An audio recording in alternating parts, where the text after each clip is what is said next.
नमस्कार दोस्तों, मैं Sandeep Sharma ESP Einstein science planet से। अभी तक NCERT क्यूरियोसिटी, जैसे मैंने आपसे प्रॉमिस किया था, 8th क्लास की क्यूरियोसिटी आपको हर एक एंगल से करा दूंगा। आपको क्यूरियोसिटी के बारे में सोचने की जरूरत नहीं पड़ेगी, इतने एंगल से करा दूंगा आप थक जाएंगे। ऑलरेडी हम पूरी बुक 2 बार कर चुके हैं। पहली बार मैंने NCERT के हर एक चैप्टर को इन डिटेल में कराया, 1.5-2 घंटे के वीडियोज़ हैं, एक एक चीज़ समझाई आपको। फिर उसके बाद मैंने आपको NCERT के जो पीछे, हर एक चैप्टर के पीछे जो क्वेश्चंस दे रखे हैं, इंक्लूडिंग प्रॉब एंड पॉइंटर वाले क्वेश्चंस भी, वो मैंने आपको एक एक करा दिए, पूरी बुक करा दी। उसके बाद रैपिड रिवीजन सीरीज, आधा घंटा पूरा चैप्टर में पूरी बुक हम फिर से कंप्लीट कर चुके हैं। अब की बार एक नया फ्लेवर लेके आया हूँ। इस फ्लेवर में हम क्या करेंगे, ऐसा फ्लेवर है ना तो आपको YouTube पे कहीं मिलेगा, इवन पेड कोर्सेज में भी इस टाइप से किसी ने अटेम्प्ट नहीं कराए होंगे क्वेश्चन। मैंने क्या है, बेसिकली इस चैप्टर के कहीं से भी कोई भी क्वेश्चन बनता हो, कहीं से भी कोई भी क्वेश्चन, इवन एक एक लाइन में से कहीं क्वेश्चन बनता होगा, मैंने सारे क्वेश्चंस को क्लब कर दिया है, सारे क्वेश्चन को एक जगह इकट्ठा कर दिया है। टोटल इस टाइप से लगभग 200 टाइप क्वेश्चन बने होंगे, 150 से 200 के बीच में क्वेश्चन बने। उनको फिर मैंने कैसे कैसे एक ही क्वेश्चन को 2-3 तरीके से फ्रेमिंग की जा सकती है, एक ही क्वेश्चन को 2-3 तरीके से फ्रेमिंग की जा सकती है, मैं भी समझाऊंगा कैसे, जिनका आंसर सेम ही रहेगा। तो उसके लिए मैंने चैप्टर 2 स्टार्ट किया है। फर्स्ट चैप्टर ऑलरेडी उसमें कुछ क्वेश्चन है नहीं, तो हम सेकंड चैप्टर से स्टार्ट करते हैं। चैप्टर है the invisible living world beyond our naked eye. यहाँ जो इनविजिबल वर्ल्ड है, बेसिकली माइक्रो ऑर्गेनिज्म के बारे में बात करेंगे हम, बियॉन्ड आवर नेकेड आई, जो हमारी नंगी आंखों से नहीं देख सकते, उससे भी आगे है। तो मैं बता रहा था कि मैं कैसे क्वेश्चंस कंबाइन की हैं वो समझाता हूं पहले। अब थीम समझेंगे तो मजा आएगा आपको, एक एक क्वेश्चन को समझने में मजा आएगा। जैसे मैंने क्वेश्चन सेलेक्ट किया, व्हाट इज साइटोप्लाज्म। जैसे ही साइटोप्लाज्म आएगा, कोई भी बच्चा इसका आंसर कर सकता है, बहुत इजी क्वेश्चन है। लेकिन अगर इसी क्वेश्चन को जो पेपर सेटर है थोड़ा सा ट्विस्ट कर दे, थोड़ा सा भी ट्विस्ट कर देगा, what fills the space between the cell membrane and the nucleus. ऐसी क्या चीज है जो सेल मेम्ब्रेन और न्यूक्लियस के बीच की जगह को घेरती है।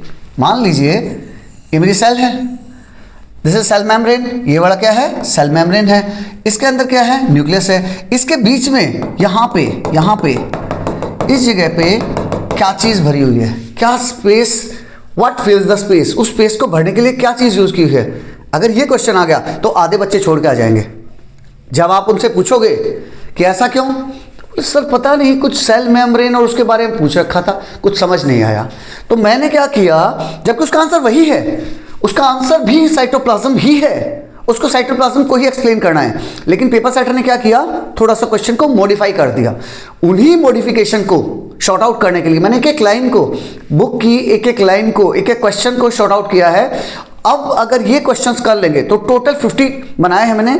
हर एक क्वेश्चन को इस टाइप से एक तरीके से पूछा जा सकता है, 2 तरीके से, 3 तरीके से, 4 तरीके से, 4 तरीके से उस क्वेश्चन को पूछ लिया। तो अगर 50 मल्टीप्लाइड बाय 4 या कोई 3 है, कुछ क्वेश्चन 3 फॉर्म में हैं, तो मुझे लगता है 150 से 200 क्वेश्चन हम इस छोटे से वीडियो में कर लेंगे।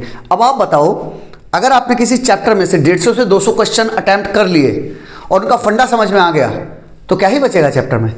तो आइए स्टार्ट करते हैं। जैसे ये देखो, फर्स्ट क्वेश्चन मैंने सेलेक्ट किया, स्टार्टिंग क्वेश्चन है, what is a cell. Simple सा क्वेश्चन है, सेल क्या होता है। Why is a cell called the basic unit of life. इसी क्वेश्चन को दूसरे तरीके से पूछ सकते हैं कि बेसिक यूनिट ऑफ लाइफ क्यों कहा गया है। What is the structural and functional unit of life. Life की स्ट्रक्चरल यूनिट या फिर फंक्शनल यूनिट, स्ट्रक्चर मतलब जिससे स्ट्रक्चर बनता है वो यूनिट, या लाइफ कैसे फंक्शनल फॉर्म में काम करती है वो यूनिट। तो अगर ये 3 तरीके से क्वेश्चन पूछा जाए तो उसका आंसर एक ही होगा, उसका आंसर एक ही होगा, एक ही तरीके से आपको उसको आंसर करना है। मैंने उसको बिल्कुल पॉइंट वाइज डाला है, क्योंकि होता क्या है, जब क्वेश्चन अटेम्प्ट करने जाते हैं तो आपको क्या लगता है, कोई मान लिया कोई क्वेश्चन पूरे पेज का आपने करके आए, तो आपको पूरा पेज याद था क्या, नहीं, आपको हार्डली 4 to 5 पॉइंट्स याद रहे होंगे।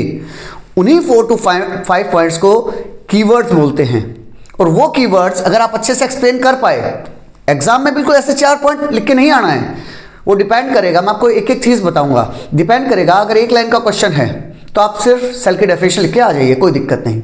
अगर 2 नंबर का, 3 नंबर का, बड़े लाइंस सामने वाला 4 है, आप 8 लाइन में 10 लाइन में लिखो, तो इन 4 पॉइंट्स को थोड़ा एक्सप्लेन कर दो। कीवर्ड्स यही रहेंगे, कीवर्ड्स यही रहेंगे, और कीवर्ड्स को मैंने जानबूझ के देखो बोल्ड में हाईलाइट कर रखा है, बोल्ड में डाला है, हाईलाइट कर रखा है, वो आपके आंसर में जरूर आने चाहिए। इंपॉर्टेंट तो ये सभी 4 पॉइंट्स हैं, लेकिन ये जो हाईलाइटेड वर्ड्स हैं जो बोल्ड में हैं उसको जरूर ऐड करना। तो अब हम सेल को समझते हैं। A cell is the smallest unit of life, smallest unit life की है। Second, all living organism are made up of cell, सभी जो लिविंग ऑर्गेनिज्म हैं, let it be plants, let it be trees, वो किस चीज के बने हुए हैं? सेल से बने हुए हैं। ऑल लाइफ एक्टिविटी अकर इनसाइड सेल, सभी लाइफ की एक्टिविटी कहाँ होती है? सेल के अंदर होती है। हेंस पूरी कहानी का sum up, cell is called the basic unit of life. अगर क्वेश्चन इन 3 तरीकों से आ जाए, इनमें से कोई भी तरीका आ जाए, आपको आंसर यही 4 पॉइंट्स लिखने हैं, है ना इजी। नेक्स्ट आता है हु डिस्कवर्ड द सेल, या फिर how was the cell discovered, cell की खोज कैसे हुई, या name the scientist who discovered cells. किसी भी तरीके से आ जाए, आप आंसर यही लिखोगे। रॉबर्ट हुक ने खोज की, कब की? 1665 में की।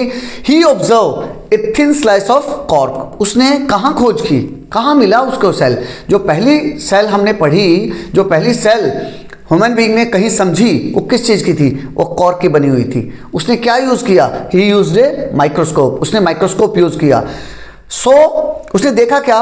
Box like structure called cell. उसे क्या दिखाई दिया? इस टाइप से बेटा बॉक्स लाइक स्ट्रक्चर दिखाई दिए, यूं बॉक्स लाइक स्ट्रक्चर दिखाई दिए, जैसे हम अपने घर में ईंट ब्रिक्स होती हैं उसमें आपको कैसा दिखाई देता है? इसी टाइप का दिखाई देता है, जिसे उसने सेल कहा।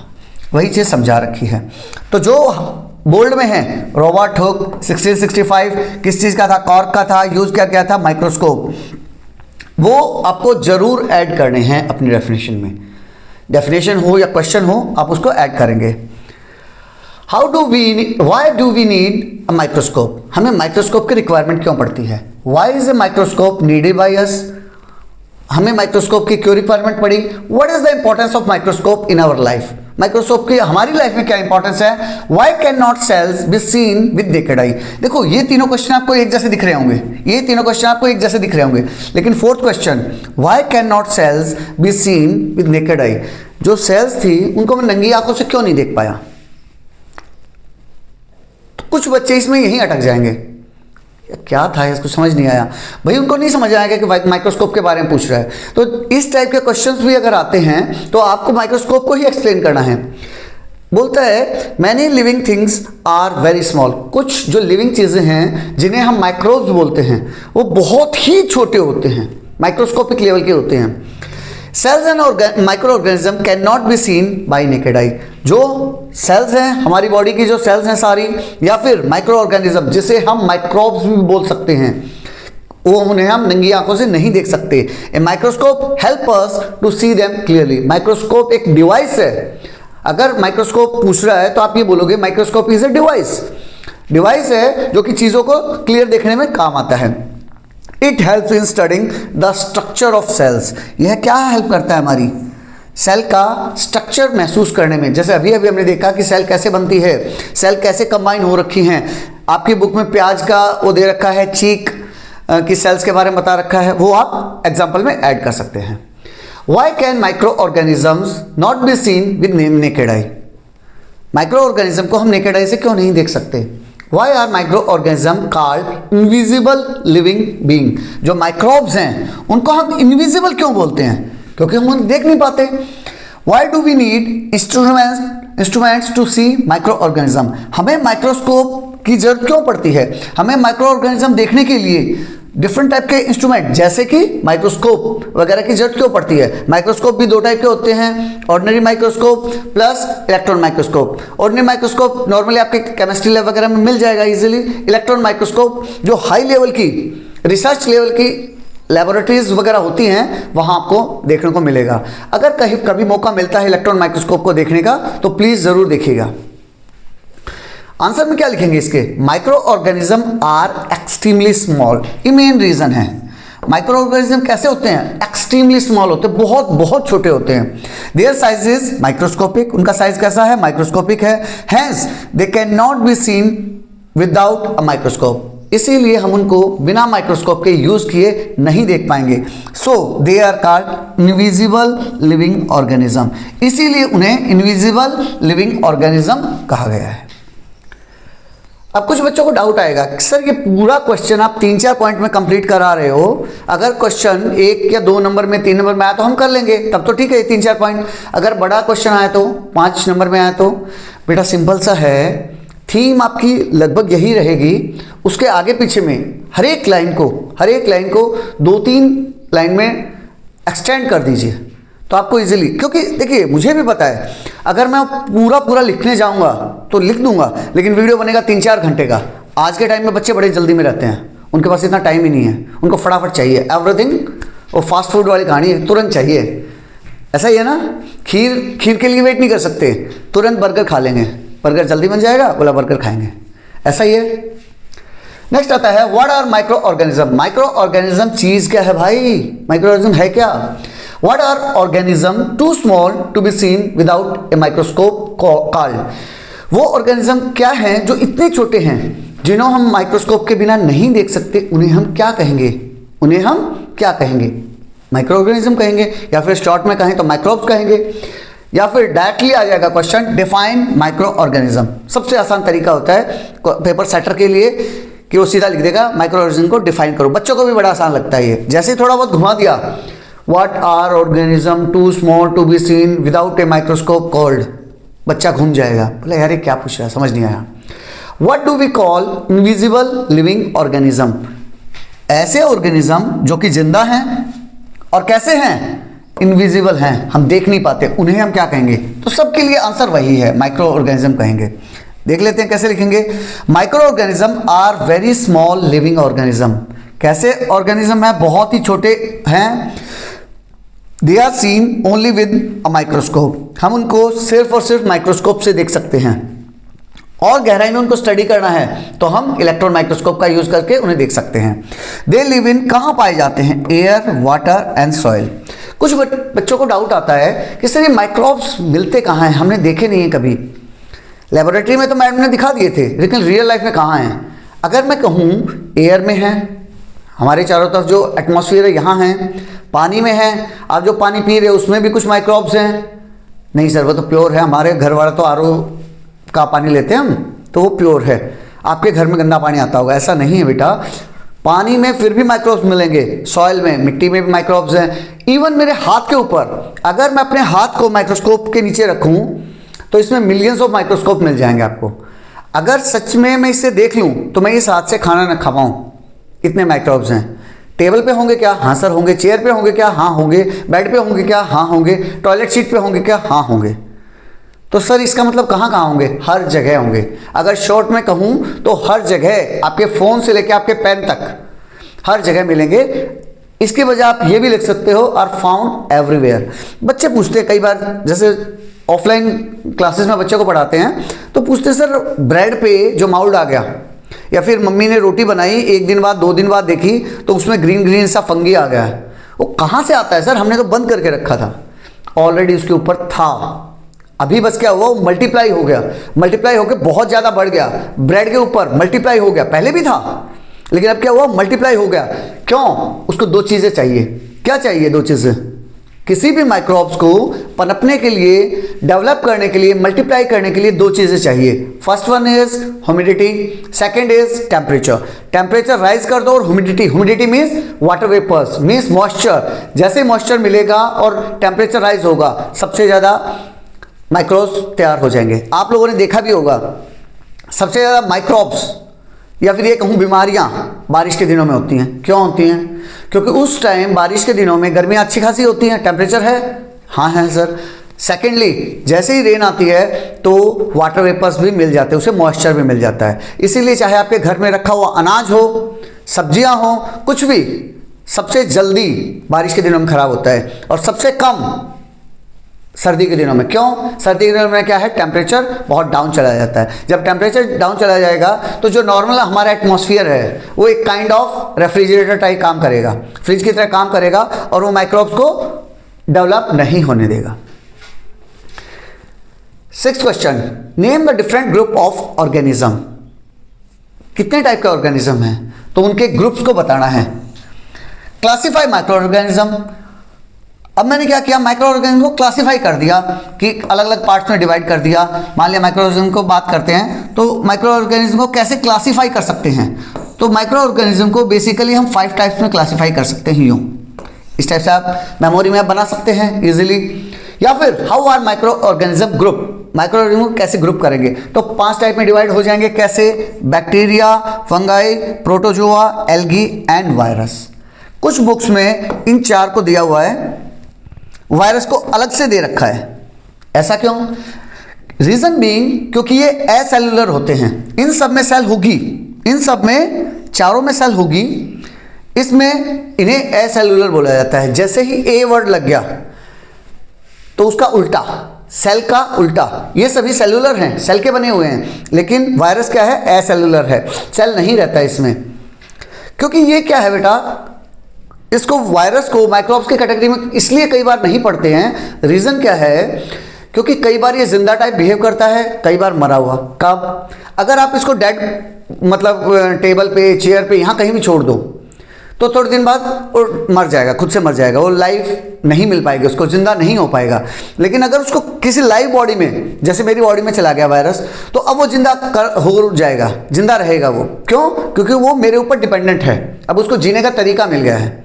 और अगर टेबल वगैरह पे छोड़ दो तो वो मर जाएगा। आपने कोरोना टाइम में देखा होगा कि ये पेन मान लिया किसी ने टच किया है तो मैं इसको रख देता हूँ और इसको रखा रहने दो, ऐसे ही इसको रखा रहने दो। 2 दिन 3 दिन बाद, 21 दिन बाद, इसके बिल्कुल कुछ करने की जरूरत नहीं, अपने आप वायरस मर गया है, अपने आप वायरस मर गया है। लेकिन हाँ, अगर मैंने टच किया और किसी दूसरे आदमी को दे दिया तो मेरे हाथ से वायरस इसके ऊपर आ गया और इसके ऊपर से उसके हाथ में चला गया। उसने जब खाना खाया तो उसकी बॉडी में चला गया। याद होगा कोविड टाइम, तो कोविड टाइम में ऐसा ही कुछ होता था। तो ये वो जो वायरस है ये एसेलुलर रहेगा, जबकि ये 4 सेलुलर रहेंगे। इन 4 में भी bacteria and protozoa, bacteria and protozoa ये बेसिकली यूनिसेलुलर रहते हैं, और फंगाई एंड एल्गी ये मल्टीसेलुलर भी होते हैं। मैंने ये नहीं बोला है प्योर मल्टीसेलुलर होते हैं, इसमें भी यूनिसेलुलर होगा। फंगाई और एल्गी यूनिसेलुलर भी होगा, मल्टीसेलुलर भी होगा, लेकिन बैक्टीरिया और प्रोटोजोआ यूनिसेलुलर ही होंगे। सर याद नहीं रहेगा कैसे? एक सिंपल सा फंडा है, ये देखो बैक्टीरिया का नाम कितना है, लंबा सा है, कितने 8 words are there. Protozoa 8 words are there. लंबे लंबे जो नाम हैं वो छोटे रहेंगे, यूनिसेलुलर छोटे छोटे रहेंगे, और जो छोटे नाम हैं फंगाई और एल्गी 5-5 वर्ड के नाम हैं, वो उसमें मल्टीसेलुलर भी रहेगा। याद रह जाएगा? वही आ गया जो मैं आपको बता रहा था, what are unicellular organism. Unicellular organism क्या होते हैं? हाँ, किसी बच्चे को बीच में कुछ डाउट आता है यूनिसेलुलर क्या है, मल्टीसेलुलर क्या है, तो मैंने ये चैप्टर 2 बार करवा चुका हूँ। एक बार रैपिड रिवीजन में जल्दी जल्दी आधे घंटे में, एक बार पूरा डिटेल में। तो अगर कोई डाउट आता है तो जो डिटेल वाले वीडियोज़ हैं, प्लेलिस्ट है, वो प्लीज़ चेक कर लीजिएगा। What are unicellular organism. Unicellular organism क्या होते हैं? यूनिसेलुलर 2 वर्ड से मिलकर बना है, uni plus cellular. Uni means 1, cellular means cell से बनने वाला। जो ऑर्गेनिज्म जो एक सेल से बने हैं they are known as unicellular. Next आ गया, नेम एनी 2 यूनिसेलुलर ऑर्गेनिज्म। इसी क्वेश्चन को बोल सकता है कि यूनिसेलुलर ऑर्गेनिज्म के 2 एग्जांपल बताओ। Give example of single cell organism. अब उसने देखो यूनिसेलुलर कहीं भी यूज नहीं किया है, अब बच्चे ने सिर्फ यूनिसेलुलर पढ़ा है, तो वो बोलेगा सर सिंगल सेल तो पूछा था, यूनिसेलुलर का कोई जिक्र ही नहीं आया, तो भी उसका आंसर यही रहेगा, unicellular organism have only 1 cell. This is the keyword. कितने सेल होंगे? सिर्फ 1 सेल होगा। That single cell perform all life activities. वो जो सिंगल सेल होगा वो सबके सब काम वही करेगा, सबके सब काम वही करेगा।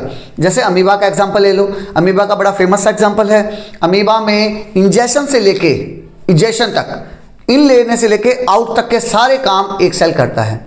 तो हमारी बॉडी भी ऐसे ही काम करती क्या? नहीं। हमारी बॉडी यूनिसेलुलर है क्या? नहीं। हमारी बॉडी मल्टीसेलुलर है, और ये इतने अच्छे से डेवलप किया है, नॉट ओनली मल्टीसेलुलर है, उसने एक एक सेल को स्पेसिफिक काम दे दिया, अलग अलग पूरा सिस्टम बना दिया। रेस्पिरेटरी सिस्टम अलग है, एक्सक्रीटरी सिस्टम अलग है, डाइजेस्टिव सिस्टम अलग है, सबको अलग अलग स्पेसिफिक काम दे दिया। That single cell performs all life activity, वही जो सिंगल सेल है वही सारे काम करेगा। एग्जाम्पल के लिए amoeba and bacteria, amoeba and bacteria जो मैं बता रहा था, अमीबा और बैक्टीरिया कैसे होते हैं, सिंगल सेल रहेंगे। व्हाट इज साइटोप्लाज्म, साइटोप्लाज्म क्या है, क्वेश्चन आएगा साइटोप्लाज्म क्या है, what fills the space between the cell membrane and nucleus. ये हम ऑलरेडी डिस्कशन कर चुके हैं, क्वेश्चन बताया था मैंने। आंसर में क्या रहेगा, cytoplasm is a jelly like substance. Cytoplasm कैसा है, यहाँ बीच में इस जगह पे पूरा कुछ जेली सा भरा होगा, कुछ लिक्विड सा होगा। जेली कैसी होती है, जो कुछ बच्चों की देखे चॉकलेट टाइप से आती है, लीजी लीजी सी, बहुत स्टिफ नहीं होगी और बिल्कुल पानी जैसी भी नहीं होगी, उसके बीच का जैसा आपका टूथपेस्ट होता है उस टाइप का जेली लाइक सब्सटेंस होगा, present inside the cell membrane. ये वाली क्या है, this is our cell membrane. Cell membrane के अंदर की तरफ है और न्यूक्लियस के बाहर की तरफ है, न्यूक्लियस के बाहर की तरफ है। Cell parts are present in cytoplasm, जो सेल के जितने भी पार्ट्स हैं, छोटे छोटे गोल्गी अपरेटस, माइटोकॉन्ड्रिया, ये सब इसी जेली लाइक सब्सटेंस जिसे हम साइटोप्लाज्म बोलते हैं उसके अंदर आपको मिलेंगे। Life activities occur here, life की जितनी भी एक्टिविटीज हैं, अब मैं आपको पढ़ा पा रहा हूं, आप लोग पढ़ पा रहे हैं, कैसे, बिकॉज हमारी सेल्स काम कर रही हैं इसी कारण से। Next question, what is the function of nucleus, nucleus का क्या फंक्शन है। न्यूक्लियस को समझाना, सिंपल वर्ड में कहूं तो न्यूक्लियस के बारे में पूछ रहा है। Which part of the cell regulates all activities. देखिए मैंने दूसरे क्वेश्चन को भी बोल्ड में किया है, किस लिए किया है कि कई बार ये क्वेश्चन डायरेक्ट आएगा, न्यूक्लियस के बारे में पूछ रहा है, लेकिन दूसरे क्वेश्चन में कहीं न्यूक्लियस का जिक्र नहीं है। बच्चा बोलेगा सर न्यूक्लियस के ऊपर क्वेश्चन था ही नहीं, मैं बोलूंगा बेटा which part of the cell, cell का वो कौन सा पार्ट जो रेगुलेट करता है सारी एक्टिविटीज को, तो क्या है, सिंपल सा है, वो न्यूक्लियस ही तो है। तो सिंपल वर्ड में वो न्यूक्लियस ही तो पूछ रहा है आपसे, लेकिन बच्चा समझ नहीं पाया, इसीलिए मैंने ये सीरीज आपके लिए लॉन्च की है। Why is nucleus called the control centre, nucleus को कंट्रोल सेंटर क्यों कहा गया है। पहले क्वेश्चन में पूछा था न्यूक्लियस के बारे में, दूसरे क्वेश्चन में पूछा कौन है जो एक्टिविटीज को कंट्रोल करता है, थर्ड क्वेश्चन में पूछ रहा है कंट्रोल सेंटर क्यों कहा जाता है, न्यूक्लियस को ही कंट्रोल सेंटर क्यों कहा जाता है। Fourth question, what role does nucleus play in a cell, cell के अंदर न्यूक्लियस क्या रोल प्ले करता है, न्यूक्लियस का क्या रोल है, उसको क्या ड्यूटी दी गई है। Nucleus control all cell activities, पूरे क्वेश्चन की जान है ये। न्यूक्लियस क्या करता है, पूरी सेल एक्टिविटीज को कंट्रोल करता है।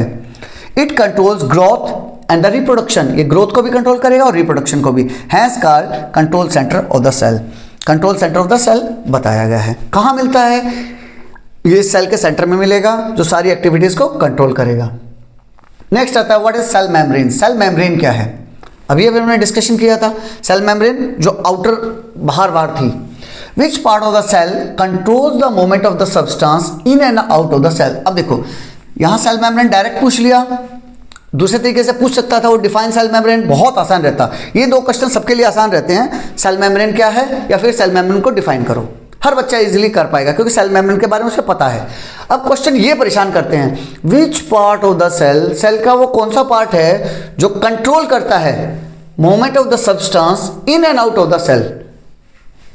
भाई ये मेरी सेल है, सेल में से सेल का वो कौन सा पार्ट है जो आउट या फिर इन, कुछ भी सब्सटेंस इन या आउट हो रहा है उसको कौन कंट्रोल करेगा।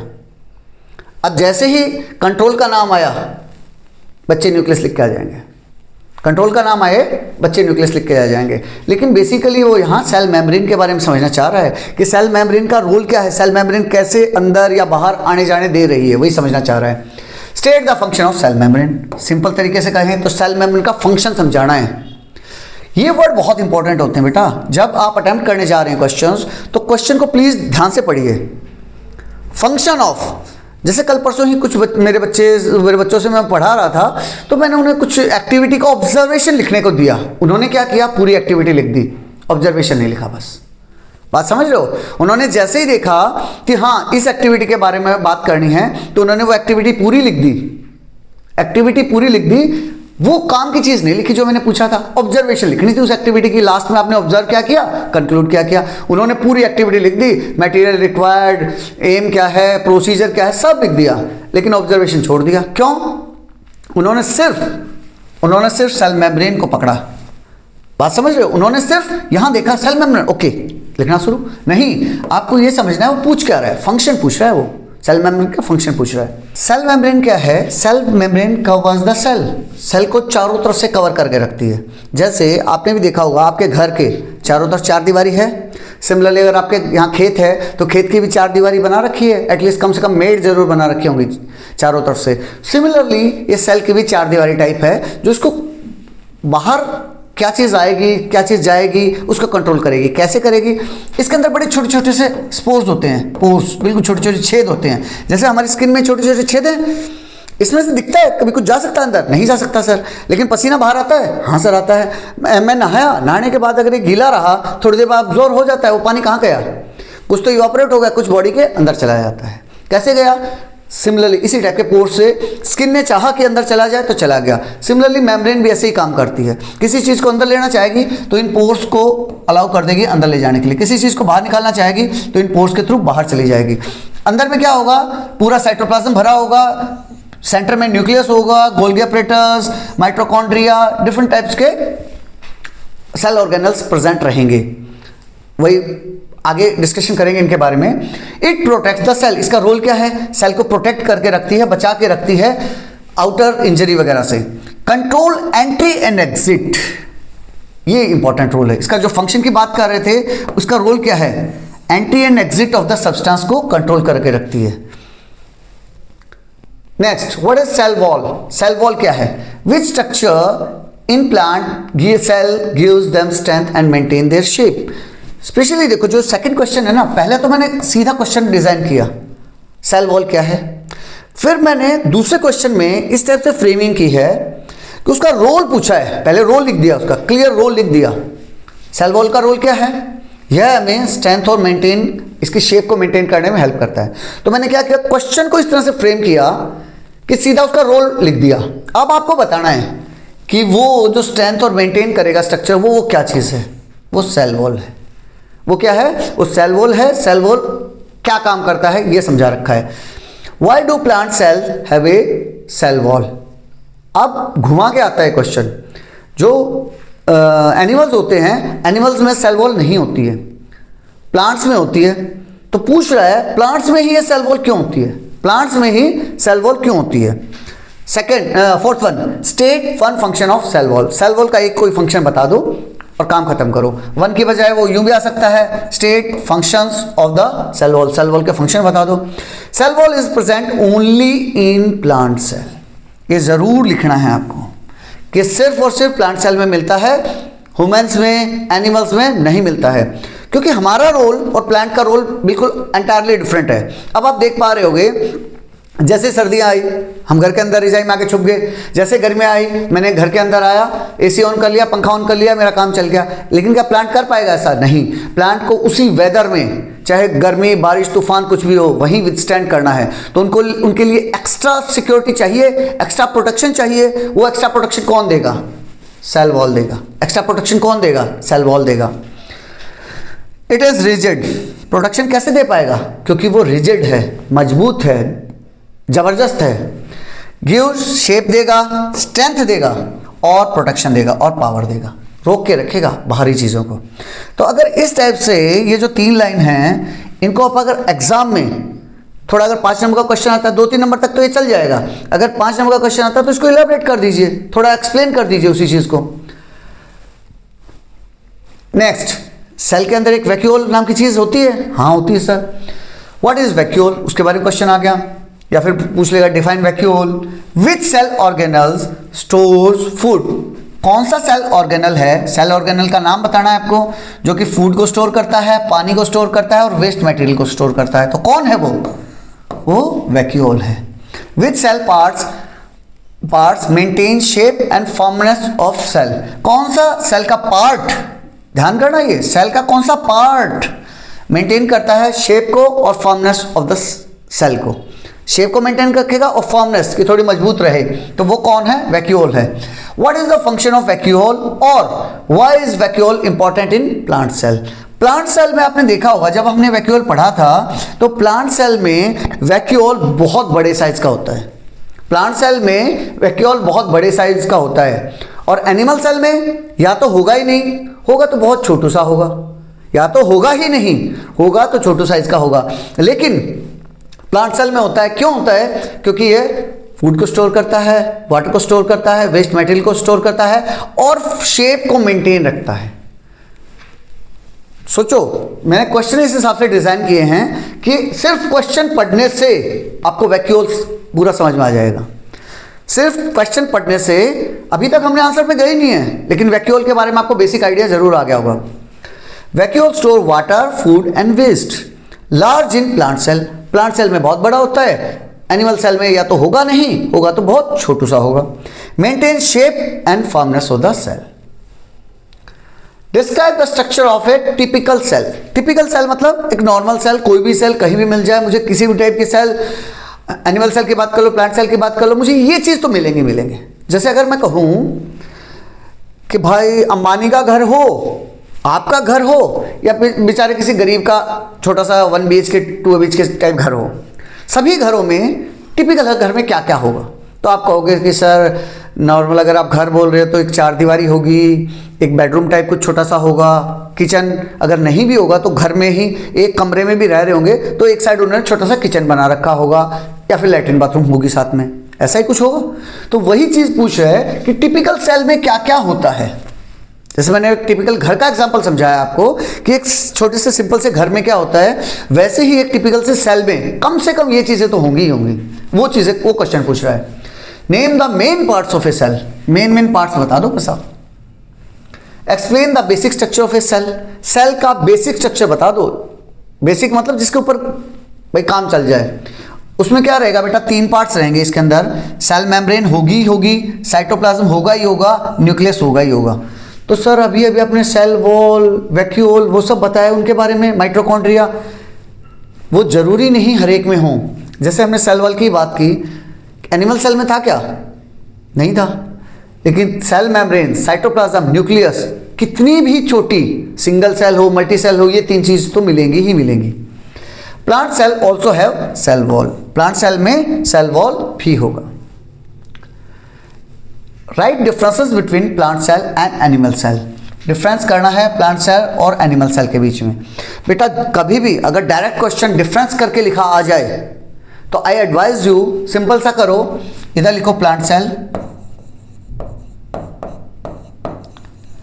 इधर लिखो animal cell.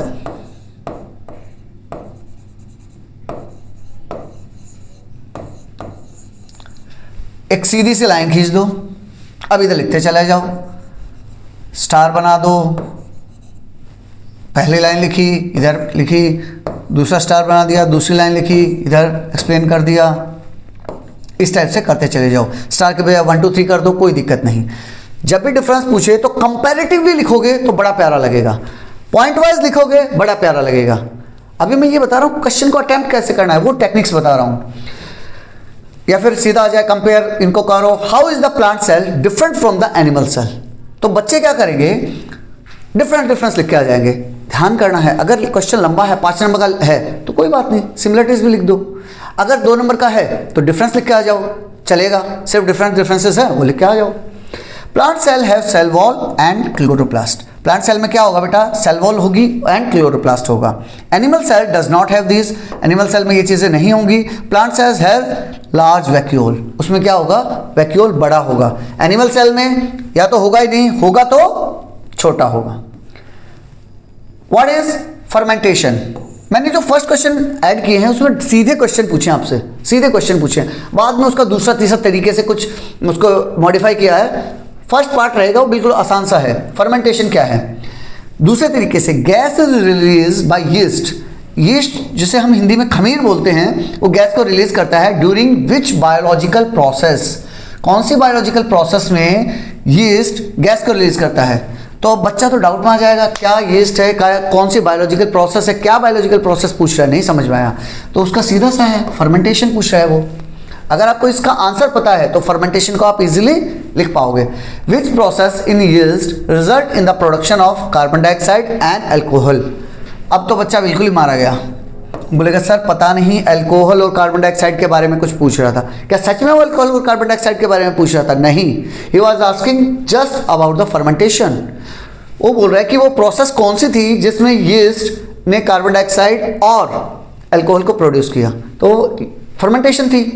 What process help yeast release gas. कौन सी ऐसी प्रोसेस है जो यीस्ट को गैस रिलीज करने के लिए मजबूर करता है, यीस्ट से गैस रिलीज करवाता है। Fermentation is a process. जब भी किसी भी टाइप का डेफिनेशन आ जाए, सीधा डेफिनेशन आ जाए, ये देखो define fermentation, what is fermentation, तो सबसे पहले आप एक चीज जरूर करना बेटा, उस चीज को समझना, वो चीज है क्या। जैसे यहां मैंने बोला फर्मेंटेशन इज ए प्रोसेस। अब मान लिया एक छोटा सा एग्जांपल मुझे बड़ा अच्छा लगता है कि आपसे पूछा डिफाइन पूजा, पूजा को डिफाइन करो। अब कोई बच्चे का सीधा दिमाग में आएगा sir Puja is the process, puja भगवान को मनाने की एक तरीका है। दूसरा बच्चा बोलेगा नहीं sir, Puja is the name of my sister, Puja is the name of girl living in my society, Puja एक गर्ल का नाम है।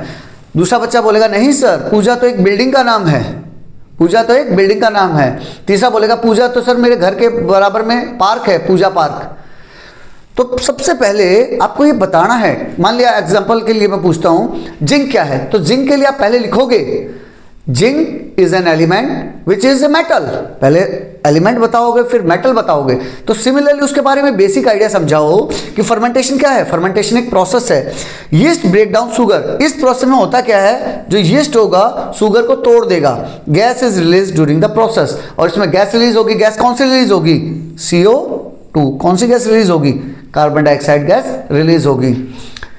अब ये फर्मेंटेशन आपने कहाँ देखा है? फर्मेंटेशन आपने मम्मी आपकी छोले भटूरे बनाती होंगी, मसाला डोसा बनाती होंगी, तो वो क्या करेंगे, उसको भिगो के रखेंगी, उसको कुछ देर के लिए उसमें इनो वगैरह डाल देंगी, उसको फर्मेंट होने देंगी, केक बनाएंगी, पैटीज बनाएंगी। उसमें कैसे रहता है, उसको उसमें आपने देखा होगा फ्लफी हो जाता है। कैसे? Because of that carbon dioxide. वही कार्बन डाइऑक्साइड है। जब उसमें हम यीस्ट डाल देते हैं और यीस्ट फर्मेंट कर जाएगा, यीस्ट फर्मेंट कर जाएगा, फर्मेंट करने से क्या होगा, उसमें CO2 रिलीज होगी, और CO2 रिलीज होके फ्लफी हो जाएगा। CO2 रिलीज होगी तो उसकी बबल्स निकलेगी। अब जब बबल्स निकलेंगी तो वहां कुछ जगह बन जाएगी, जगह बन जाएगी, और वो बाद में खाली हो जाएगी, जिससे कि वो आपको फ्लफी टाइप दिखाई देगा। मैं केक का एग्जांपल बड़े अच्छे से समझा रहा हूं। नेक्स्ट है how does yeast help in bread making. जो मैं बता रहा था आपको, ब्रेड को बनाने में यीस्ट कैसे हेल्प करता है। How does yeast help in making bread soft and fluffy. Soft और फ्लफी कैसे बना देता है यीस्ट। या फिर why does Dove rise after adding yeast. जब मैं यीस्ट में आटे में यीस्ट डाल देता हूँ, इनो वगैरह डाल दिया मैंने, बेकिंग सोडा डाल दिया, तो उससे क्या होगा, जो मेरा डफ है, जो आटा है, वो फूल जाएगा, फूल के बड़ा हो जाएगा। आपकी बुक में समझा रखा है। What is the role of yeast in baking.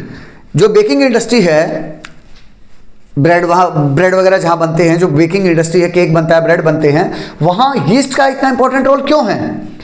Yeast releases carbon dioxide gas. Yeast क्या करता है, कार्बन डाइऑक्साइड गैस को रिलीज करता है। Gas get trap in the dough. जब वो कार्बन डाइऑक्साइड को रिलीज करेगा तो आटे के अंदर कार्बन डाइऑक्साइड गैस ट्रैप हो जाएगी। डफ बिकम सॉफ्ट एंड फ्लफी। जब वो गैस वो होगी तो उससे जब गैस ट्रैप होगी तो गैस क्या करेगी, उसको फ्लफी बना देगी और सॉफ्ट बना देगी। नेक्स्ट पूछ रहा है how is the curd form from the milk. Milk से कर्ड कैसे बनता है, दही के जमाने की प्रोसेस पूछ रहा है। और दूसरे तरीके से how do bacteria help in the formation of curd. Bacteria का क्या रोल है कर्ड बनने में, दही के बनने में। How do bacteria behave as a friend or foe. Sir ये फ्रेंड और फो तो हमने कभी सुना ही नहीं, इसका तो नाम ही नहीं सुना। ये क्या चीज़ है, क्या बात कर रहे हो आप, एक्सप्लेन विद एग्जाम्पल। और एग्जाम्पल भी पूछ रहे हो, हमने नाम ही नहीं सुना कि ये फ्रेंड है या फो है। क्वेश्चन है बेटा, बैक्टीरिया कैसे बिहेव करता है, एक फ्रेंड की तरह या फिर फो, एक दुश्मन की तरह। बैक्टीरिया दोनों तरह से काम कर सकता है। आपका एक दोस्त भी हो सकता है, जैसे यहाँ हम समझेंगे दही जमाने में हेल्प करता है, लेकिन दुश्मन भी हो सकता है। जब वो बीमारियाँ फैलाएगा तब वो दुश्मन हो जाएगा। एग्जाम्पल दे दो, तो उसका एग्जाम्पल बता देंगे हम यहाँ। Name the bacteria used in curd formation. Curd formation में कौन सा बैक्टीरिया यूज होगा, उस बैक्टीरिया का नाम बताना है। या फिर दूसरे तरीके से ये आ जाएगा कि जो बैक्टीरिया, मान लिया इसमें मैं बताता हूं, लैक्टोबैसिलस नाम का बैक्टीरिया यूज होगा, ठीक है, लैक्टोबैसिलस हुआ, तो क्वेश्चन आ जाएगा इन कर्ड फॉर्मेशन लैक्टोबैसिलस, जो लैक्टोबैसिलस है वो कौन सा एसिड बना देता है, तब आ जाएगा लैक्टिक एसिड। कौन सा बनाएगा, लैक्टिक एसिड। कई तरीकों से आ सकता है क्वेश्चन। आंसर है lactobacillus is the name of bacteria. वो क्या है, बैक्टीरिया का नाम है, help in the curd formation. They convert milk into curd, वो मिल्क को कर्ड में चेंज कर देंगे, कैसे, लैक्टिक एसिड प्रोड्यूस करके। Curd becomes thick and sour, curd कैसा हो जाएगा, थिक हो जाएगा और खट्टा हो जाएगा। Why is a curd set in a warm place. आपने देखा होगा मम्मी जब दही जमाती हैं, तो उसको गर्म प्लेस में रखती है, उनको ढक ढक के रखती है, क्यों। या फिर what factor help microorganism to produce. Micro organism को प्रोड्यूस करने में कौन कौन से फैक्टर इंपॉर्टेंट है, मैंने बोला स्टार्टिंग में बताया था आपको, 2 फैक्टर बहुत इंपॉर्टेंट रहेंगे, एक तो टेम्परेचर, दूसरा ह्यूमिडिटी। ह्यूमिडिटी बोल दो, वाटर वेपर्स बोल दो, मॉइस्चर बोल दो, एक ही मतलब है। Why does curd form faster in summer? सर्दियों में दही अच्छे नहीं जमेगा, लेकिन गर्मियों में बड़ा अच्छा जमता है, क्यों, क्योंकि वहाँ टेम्परेचर राइज होता है, वहाँ ह्यूमिडिटी होती है। What is the role of temperature in curd formation? Curd formation में टेम्परेचर का रोल पूछ सकता है, मॉइस्चर का रोल पूछ सकता है। आंसर वही रहेगा, warm temperature help bacteria grow faster. Warm temperature as well as, उसके साथ आप और ऐड कर दो मॉइस्चर भी। Faster bacterial action forms curd quickly, जितना तेजी से बैक्टीरिया का एक्शन होगा दही उतना तेजी से जम जाएगा। Why does curd turn sour if kept for long? आपने देखा कि मम्मी ने दही जमाया, नेक्स्ट डे आपको दही दिया, सुबह सुबह खा लिया, बड़ा मस्त था, टेस्टी था, लेकिन अगर वही दही थोड़ा बचा रह गया, आपने शाम को 4 बजे खाया, 6 बजे खाया, फिर रात को खाया, तो वो सर बहुत खट्टा हो गया था। फील किया है, हाँ सर किया है। Why does curd taste more sour after some time? या what happen if curd is left outside? Curd को आप फ्रिज के बाहर छोड़ दो, फ्रिज के अंदर रख दोगे तो ज़्यादा कड़वा नहीं होगा, लेकिन बाहर रख दोगे तो ज़्यादा हो जाएगा, क्यों। Bacteria continues to act on curd, bacteria multiply करते जाएंगे, जितना उसके टाइम तक आप छोड़ दोगे उतना वो रिएक्ट करेंगे, और इस तरह से वो बहुत ज़्यादा एसिड प्रोड्यूस कर देंगे, बहुत ज़्यादा लैक्टिक एसिड प्रोड्यूस कर देंगे। लैक्टिक एसिड क्या करेगा, उसको बहुत ज़्यादा खट्टा कर देगा, उससे आपको बहुत ज़्यादा खट्टा फील आएगा, क्योंकि उसमें लैक्टिक एसिड बहुत ज़्यादा डेवलप हो गया है। Next, what is decomposition. 2 word से मिलकर बना है, डी मतलब उल्टा, कंपोजिशन मीन्स जोड़ना, डीकम्पोजिशन मीन्स तोड़ना। डीकम्पोजिशन क्या है, explain the formation of compost, जो कंपोस्ट खाद बनाते हैं ना, उसका फॉर्मेशन समझाना है। How is waste converted into manure, waste को हम कैसे मैन्योर में बदल सकते हैं, जो नेचुरल खाद होती है उसको वेस्ट में कैसे कन्वर्ट कर सकते हैं। देखो तीनों क्वेश्चन में अलग अलग वर्ड्स यूज किए गए हैं, किसी में भी उस वर्ड को दोबारा से यूज नहीं किया है, फिर भी तीनों का मतलब एक ही है। इसीलिए मैं बोल रहा हूं कि हर एक क्वेश्चन को मैं 3-3, 4-4 तरीके से कराया है। 150-200 क्वेश्चन जब एक चैप्टर में से हम कर लेंगे तो बचेगा क्या उसमें से, इसके बाहर कुछ भी नहीं रहेगा। तो प्लीज़ अपने दोस्तों के साथ ज़रूर शेयर करना इसको, उनको भी मजा आएगा, वो भी आपको जरूर थैंक यू बोलेंगे। जैसे बोल रहा है, decomposition is breakdown of dead plants and animal. जो डेड प्लांट्स है और एनिमल हैं, मान लिया आपने देखा होगा बेटा, मैं प्रैक्टिकल चीज़ें आपसे रिलेट करके बता रहा हूँ। आपने देखा कि मेरा एक रोज़ का प्लांट लाया था, थोड़े दिनों बाद वो मुरझा गया, मैंने उसको कुछ नहीं किया, मुरझा गया, मुरझाने के बाद भी मैंने कुछ नहीं किया, वो बिल्कुल डिकम्पोज हो गया, गायब हो गया, कहीं वहाँ था ही नहीं, कोई लकड़ी वगैरह नहीं थी, कुछ नहीं था। या फिर आपकी कॉलोनी में कोई कुत्ता या बिल्ली मर गया, लोग क्या करते हैं, उसको कहीं खुले में फेंक के आ जाते हैं। तो क्या 6 महीने बाद, 2 साल बाद जाते हो आप, तो वहाँ मिलेगा क्या कुत्ता, 2-4 दिन 10 दिन तो स्मेल आती है, फिर गायब हो जाता है। कहाँ गायब हो जाता है, डिकम्पोजिशन हो जाता है, उसका डिकम्पोज कर दिया जाता है। वही बता रहा है, डिकम्पोजिशन है क्या, ब्रेक डाउन करना, उसको तोड़ देना, डेड प्लांट्स को, एनिमल्स को। किस में तोड़ देगा, सिंपल सब्सटेंसेस में। और वो सिंपल सब्सटेंसेस कौन तोड़ता है, माइक्रो ऑर्गेनिज्म तोड़ते हैं। माइक्रो ऑर्गेनिज्म उसको सिंपल सब्सटेंसेस में तोड़ देंगे और कन्वर्ट कर देंगे वेस्ट इनटू यूजफुल सब्सटेंसेस। जो अभी तक वेस्ट था, जो मेरे लिए स्मेल पैदा कर रहा था, गंदगी पैदा कर रहा था, अब वो यूजफुल सब्सटेंस बन गया। यूजफुल सब्सटेंस कैसे बन गया, वो न्यूट्रिएंट्स में कन्वर्ट हो गया। उसकी बॉडी में जितने भी न्यूट्रिएंट्स थे, वो सब के सब मिट्टी में मिल गए, और अब मेरी मिट्टी सॉइल अब मेरी जो है वो फर्टाइल हो गई है। सॉइल क्या हो गई है? फर्टाइल हो गई है। Next question, why are microbes called nature's cleaner? Microbes को नेचर का क्लीनर क्यों कहा गया है? नेचर को साफ करने वाला क्यों कहा गया है? या फिर how do microbes clean the environment? कैसे एनवायरमेंट को क्लीन कर देते हैं? या फिर how do dead plants not pile up? वही एग्जांपल जो मैंने अभी रोज का बताया कि भाई डेड प्लांट्स गिर गए, उसके ऊपर दूसरा गिर गया, उसके ऊपर तीसरा गिर गया, 6 महीने बाद कोई और पौधा लगा है वो भी गिर गया, नेक्स्ट, तो वो पाइल अप क्यों नहीं होती? यानी एक के ऊपर स्टैकिंग क्यों नहीं होती कि भाई पिछला प्लांट जो 6 महीने पहले गिरा था वो वहीं रहना चाहिए था, उसके ऊपर दूसरा गिर गया, उसके ऊपर तीसरा गिर गया, तो वो पाइल अप क्यों नहीं होते? कहाँ चले जाते हैं वो? मिट्टी में कहाँ गायब हो गए? वो बेटा मिट्टी बन जाते हैं, खुद फिर से डिकम्पोज होकर मिट्टी बन जाते हैं। दे डिकम्पोज डेड मैटर्स। ये क्या है बेटा? डेड मैटर्स को जो माइक्रोब्स हैं वो उसको डेड मैटर्स को डिकम्पोज कर देते हैं, माइक्रोब्स उसको खा लेते हैं, उसको खत्म कर देते हैं। प्रिवेंट एक्यूमुलेशन ऑफ वेस्ट, तो उससे क्या है? वेस्ट इकट्ठा नहीं हो पाता। That's why they are known as natural cleaner, इसीलिए उनको नेचुरल क्लीनर बोला गया है। They keep our environment clean, वो हमारे एनवायरमेंट को क्लीन रखते हैं। नेक्स्ट है व्हाट इज मैन्योर? मैन्योर क्या है? डिफाइन करो। या फिर मैन्योर यूजफुल कैसे है? मैन्योर मतलब सिंपल, जो नेचुरल खाद है जो आप अपने घर पे भी बना सकते हैं। मैं भी ट्राई करता हूँ, मेरे गार्डन के लिए जो खाद है मैं खुद से बनाता हूँ। कैसे करो? कुछ नहीं, कोई मटका ले लो, मटके में छेद वगैरह कर लो जहाँ से थोड़ी बहुत हवा आ जा सके।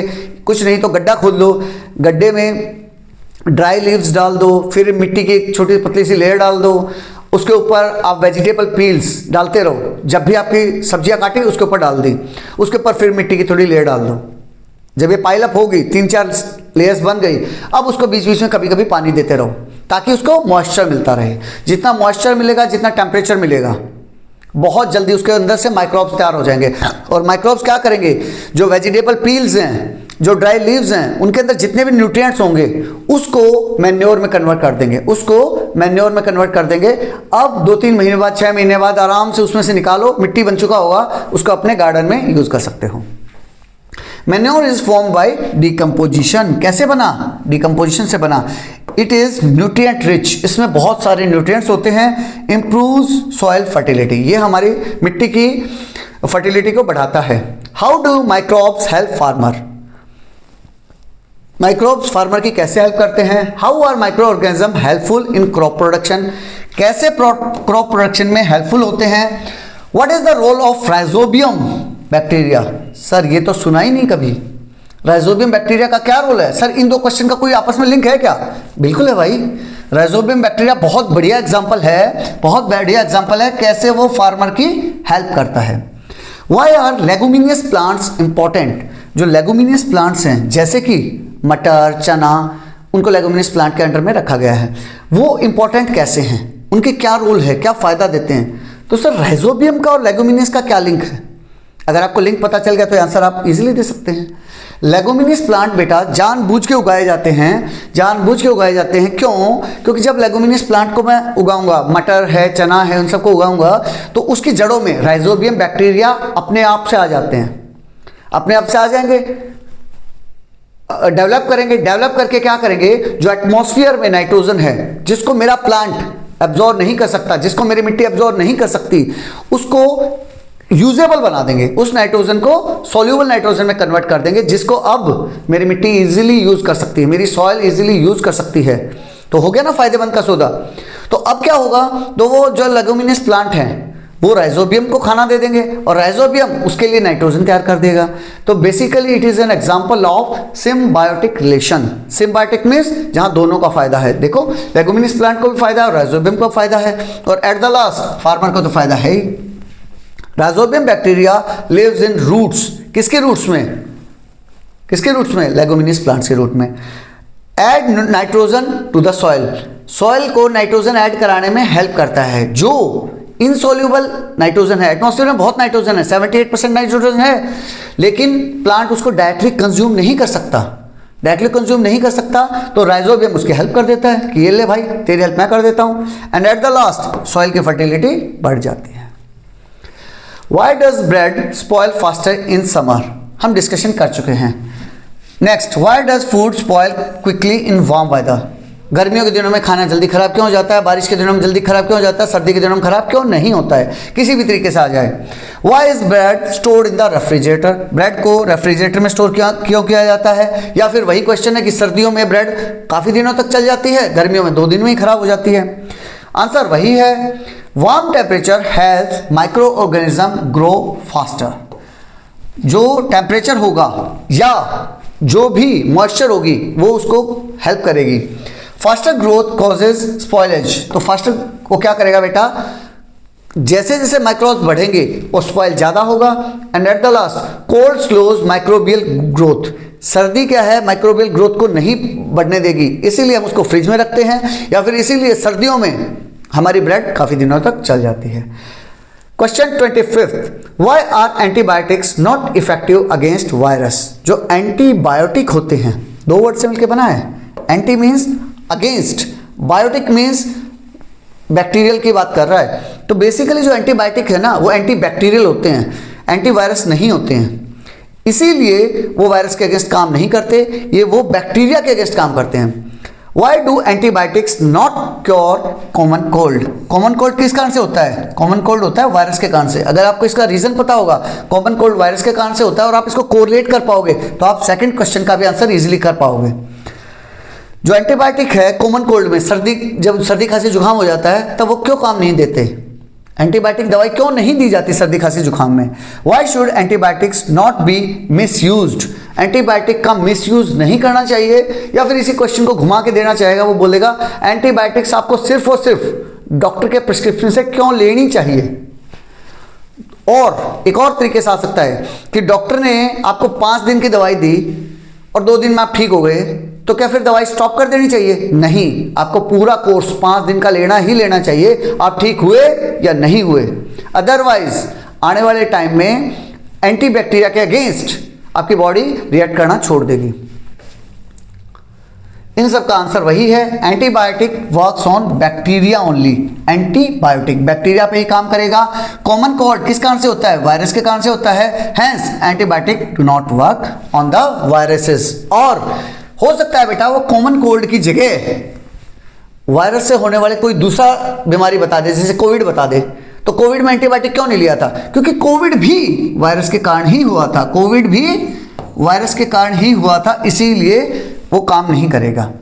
अब पूछ रहा है एंटीबायोटिक्स क्या होते हैं, what kind of drugs are known as antibiotics, या फिर state the use of antibiotics. तो सबसे पहले तो आप ये बताओगे कि एंटीबायोटिक किस चिड़िया का नाम है, किस चिड़िया का नाम है, दवाई का नाम है, किसी बीमारी का नाम है, किसी प्रोसेस का नाम है, तो आप लिखोगे कि वो क्या चीज़ है, दवाइयाँ हैं। एंटीबायोटिक्स क्या है, दवाइयाँ हैं। फिर आप उसको और खोल के लिखना चाहो तो एंटीबायोटिक्स 2 वर्ड से मिलकर बना है, anti plus biotic, anti plus biotic, कि वो बायोटिक के अगेंस्ट काम करेगा, बैक्टीरिया के अगेंस्ट काम करेगा।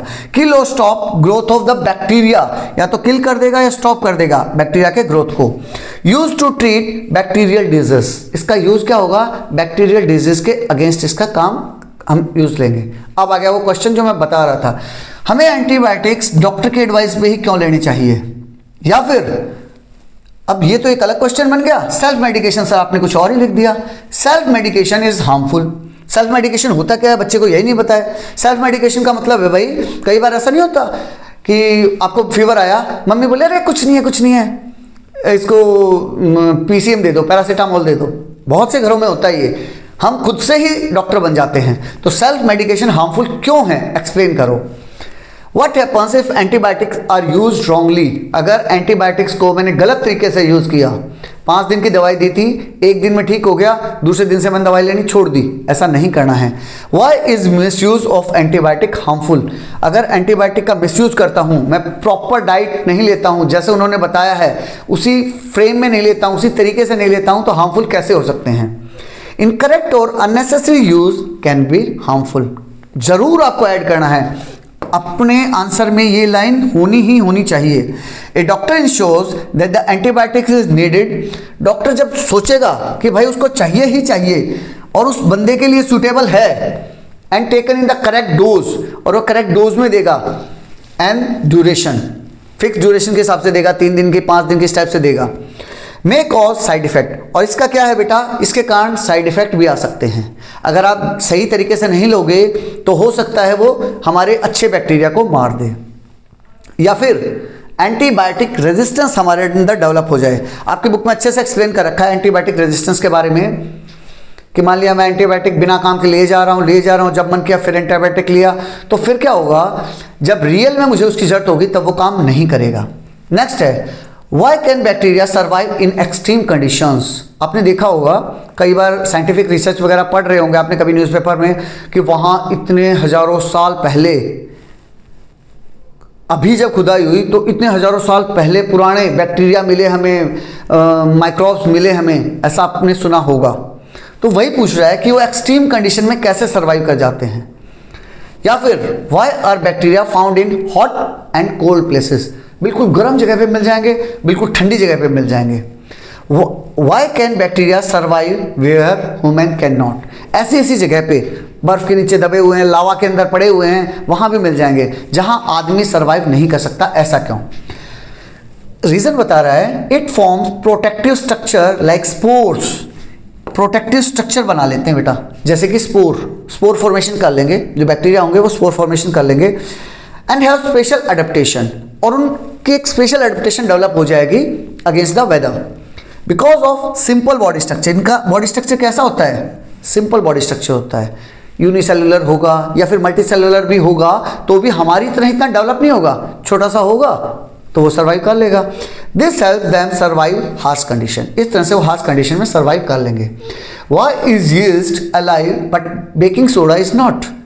यीस्ट जिसे हम खमीर बोलते हैं, हिंदी में क्या बोलते हैं? खमीर, वो तो जिंदा है, लेकिन जो बेकिंग सोडा हम घरों में यूज करते हैं खमीर में डालने के लिए, वो जिंदा नहीं है। दूसरे तरीके से, why is yeast consider as a microbe? Yeast को तो मैंने माइक्रोब मान लिया, माइक्रो ऑर्गेनिज्म मान लिया, और माइक्रो ऑर्गेनिज्म कैसे होते हैं? जिंदा होते हैं, लेकिन बेकिंग सोडा को केमिकल मानता हूं, ऐसा क्यों? Why is yeast consider living, या फिर why is baking soda non living? Question को दो पार्ट में तोड़ दिया, यहां तक इतना था, इसको यहां दे दिया, इसको यहां दे दिया, दो पार्ट में तो कैसे भी आ सकता है? Yeast is a living organism. Living organism बोलते हैं, क्यों बोलते हैं? बिकॉज, ये इंपॉर्टेंट है, it can grow, it can reproduce, पैदा कर सकता है। तभी तो रात में मम्मी जब डोसा बनाती हैं तो डोसा बनाने का जो बैटर रात में मम्मी ने रखा, सुबह वो मल्टीप्लाई होके बढ़ जाता है, क्योंकि वो रिप्रोड्यूस कर पाया, वो ग्रो कर पाया। And carry out life processes, उसके अंदर लाइफ की प्रोसेसेस चलती रहती हैं, जैसे हमारी बॉडी में लाइफ प्रोसेसेस चलती हैं, हम ग्रो करते हैं, रिप्रोड्यूस करते हैं, खाते हैं, पीते हैं, सिमिलरली वो भी सारे काम करते हैं। लेकिन बेकिंग सोडा कैसा है? नॉन लिविंग है, वो डेवलप नहीं करेगा, वो ग्रो नहीं करेगा, रिप्रोड्यूस नहीं करेगा, उसके अंदर लाइफ प्रोसेसेस नहीं होंगी, इसीलिए बेकिंग सोडा को नॉन लिविंग या डेड बोला गया है, और जो यीस्ट है उसको जिंदा बताया है, लिविंग ऑर्गेनिज्म बताया है। Next, why do cells have different shapes? Cell की अलग अलग शेप हैं, आपने देखा होगा, बोला कौन टाइप सेल है, इस टाइप की सेल थी, फिर राउंड टाइप सेल थी, फिर नाव सेल बिल्कुल ही अलग थी, इस टाइप से डेंड्राइट्स निकले हुए थे, इस टाइप से था। वही बता रहा है, how does cell shape help in function? जो सेल की शेप है वो उसका काम करने में कैसे हेल्प करती है? उसका काम करने में कैसे हेल्प करती है? सेल की शेप का क्या रोल है उसके फंक्शन में, उसका काम करने में? तो हमने देखा मसल सेल का कुछ अलग काम है, मसल सेल का अलग काम है, न्यूरॉन का अलग काम है, रोड सेल का अलग काम है, सर्कुलर शेप वाली सेल्स का अलग काम है। जैसे हमारी बॉडी में जहां जहां जिस सेल का जो काम है उसको उस टाइप का शेप मिल गया है, उसको उस टाइप का शेप मिल गया है, इसीलिए उसका शेप अलग अलग है। What makes the shape of one cell different from another? अलग अलग शेप की क्यों होती हैं? Different cell perform different function, ये इंपॉर्टेंट लाइन है, और डिफरेंट काम करेंगे, हर एक सेल का अलग काम होगा। Shape help in proper functioning, से शेप जो है वो डिटरमाइन करेगी कि उसका काम क्या है, उसको कैसा काम दिया जाए। जैसे मैं एक एग्जांपल के लिए बताता हूँ, मान लिया आपके स्कूल में एक बहुत बड़ा मेगा फंक्शन होना है, तो टीचर्स कैसे प्लान करते हैं? नॉर्मली जैसे देखा गया है कि गर्ल्स वगैरह इंटीरियर में ज़्यादा थोड़ी स्मार्ट होती हैं, तो दो तीन बढ़िया बढ़िया लड़कियाँ जिनका इंटीरियर डेकोरेशन में इंटरेस्ट हो उनको वो दे देंगे, जो हट्टे कट्टे लड़के टाइप हैं उनको बोलेंगे ठीक है तुम ये फिजिकल वाला काम कर दो, इसको यहाँ से वहाँ रखवा दो, ये करवा दो, ये अरेंज करवा दो, वो करा दो। कोई बच्चा है जो बहुत ही जेंटल है, बोलने में बहुत प्यारा है, उसको वेलकम वगैरह के लिए रख लेते हैं, आइए सर आइए प्लीज़। तो डिपेंड करता है आपका रोल कैसा है, आपका बिहेवियर कैसा है, उस टाइप से आपका शेप या साइज हो जाएगी। सिमिलरली हमारी बॉडी में भी बहुत से काम हैं, बहुत से काम है, कहीं इंजेक्शन है, कहीं इजेक्शन है, कहीं डाइजेशन है, कहीं सर्कुलेशन है। तो जैसा काम वैसा नाम, वैसा ही उसको शेप दे दी गई। तो शेप उसके प्रॉपर फंक्शनिंग में हेल्प करती है। जो उसकी शेप होगी ना, वो जैसा उसको काम दे रखा होगा वैसा वो काम करेगी। नेक्स्ट है why are nerve cell long. Nerve cell जो न्यूरॉन्स होते हैं वो लंबे क्यों होते हैं। अब मान लिया अचानक से मुझे मच्छर ने काटा, यहाँ मच्छर ने काटा, तो मैं आपको पढ़ा रहा हूँ, पढ़ाते पढ़ाते मेरा ध्यान इधर जाएगा और मैं तुरंत मच्छर को मार दूंगा, यूँ तुरंत मच्छर को मार दिया। ये यहाँ से यहाँ तक सिग्नल गया और फिर माइंड ने सिग्नल भेजा इस हाथ को कि भाई वहाँ इस जगह पे मच्छर है, तू जाके मार। तो सोचो कितना तेजी से हुआ काम, माइक्रो सेकेंड्स में सारा काम हो गया। कैसे हो पाया? Because of these nerve cell. और नर्व सेल क्या है बेटा, बहुत लंबे लंबे दूरी तक ट्रैवल करती हैं, उनको मैसेज पहुंचाना है, बहुत जल्दी पहुंचाना है। इसीलिए how does the shape of the nerve cell help its function.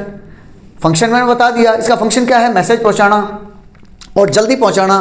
तो इसीलिए why are nerve cell not round. Nerve cell ऐसे लंबी लंबी क्यों होती हैं, राउंड क्यों नहीं होती, या फिर रोड शेप क्यों नहीं होती, या फिर किसी तीसरी शेप में क्यों नहीं होती, वो पूछ रहा है।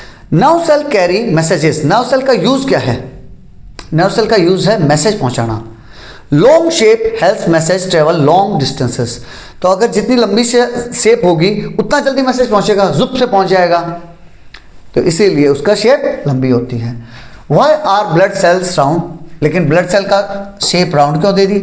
ऐसे बेटा किसी भी शेप के बारे में अगर आ जाए, यहां मैंने एक दो ऐड किए हैं, कोई भी सेल अगर आपको पता नहीं भी है, उसने बता दिया कि भाई उसकी शेप ऐसी होती है, तो आप उसमें ऐड ऑन कर दो कि ये प्रॉपर फंक्शनिंग में हेल्प करता है, इसकी जो शेप है वो इस हिसाब से है कि वो अपना काम अच्छे से कर पाए, हर एक सेल को एक प्रॉपर काम दिया गया है, और जैसे इस सेल का काम ऐसा है इसीलिए उसको ये वाली शेप दे रखी है। इस टाइप से आप लिख कर एक्सप्लेन कर दो। Next, what is the advantage of round blood cells. Round blood cell का क्या यूज है, एडवांटेज क्या है। How does the shape of the blood cell help movement. अब वो पूछ लिया कि जो उसकी शेप है वो मूवमेंट में कैसे हेल्प करती है। Round shape help easy movement. पहिया देखो, पहिया कितना इजीली मूव करता है, इसीलिए तो अब ब्लड को भी फटाफट इधर से उधर, उधर से इधर, नीचे से ऊपर, ऊपर से नीचे जाना है। सिमिलरली जैसे हमारा पहिया है वो भी तेज मूव कर पाए, क्यों? क्योंकि वो राउंड शेप का है। Round shape help easy movement. Round shape easy movement में हेल्प करता है। Help flow smoothly in the blood vessels. और उसका काम क्या है, ऐसे बड़ी बड़ी ब्लड वेसल्स हैं, उसके अंदर ये राउंड शेप में पड़े रहेंगे और इधर से उधर और इधर से इधर मूव करते रहेंगे फटाफट, बिना एक दूसरे से घिसे हुए फटाफट मूव कर जाएंगे, इसीलिए उनका शेप ऐसा है। What would happen if microbes disappear. अगर माइक्रोब्स खत्म हो जाएं तो क्या होगा। Why are micro organism important for nature. Nature के लिए इनकी क्या इंपॉर्टेंस है। What role do microbes play in the environment. Environment में क्या रोल अदा करते हैं। What would happen to nature and humans if microbes did not exist. अगर माइक्रोब्स एग्जिस्ट ही ना करते होते, या फिर आज के दिन से मैं बोल दूं माइक्रोब्स गायब, सभी माइक्रोब गायब, तो क्या इफेक्ट आएगा नेचर के ऊपर, क्या इफेक्ट आएगा एनवायरनमेंट के ऊपर, क्या इफेक्ट आएगा हमारे ऊपर। किसी भी तरीके से आ सकता है क्वेश्चन। अगर आपके कॉन्सेप्चुअल फंडे क्लियर हैं तो क्वेश्चन का तरीका आपको परेशान नहीं कर सकता, मैं गारंटी दे रहा हूं। लेकिन अगर आपने रटा है, चीजों को रटा है तो आप नहीं कर पाओगे। लेकिन आपके फंडे अगर क्लियर हैं, मेरा पढ़ाने का तरीका ऐसा है कि मैं फंडे क्लियर करता हूं बच्चे के, ना कि उसको रटने के लिए बोलता हूं। अगर इनमें से कुछ भी हुआ तो हम क्या बताएंगे कि जो माइक्रोब्स हैं अगर वो चले गए तो डिकम्पोजिशन विल स्टॉप। माइक्रोब्स गए, डिकम्पोजिशन खत्म। कुत्ता फेंक के आया, वो 2 महीने भी वहीं पड़ा है, 4 महीने भी वहीं पड़ा है, 8 महीने भी वहीं पड़ा है, डिकम्पोज होगा ही नहीं। वेस्ट विल एक्यूमुलेट, वेस्ट बढ़ता जाएगा, एक के ऊपर और एक के ऊपर और वेस्ट एक्यूमुलेट होता जाएगा। Environment will be affected, environment बिल्कुल खराब हो जाएगा, एटमॉस्फेयर बिल्कुल खराब हो जाएगा, नेचर बर्बाद हो जाएगा।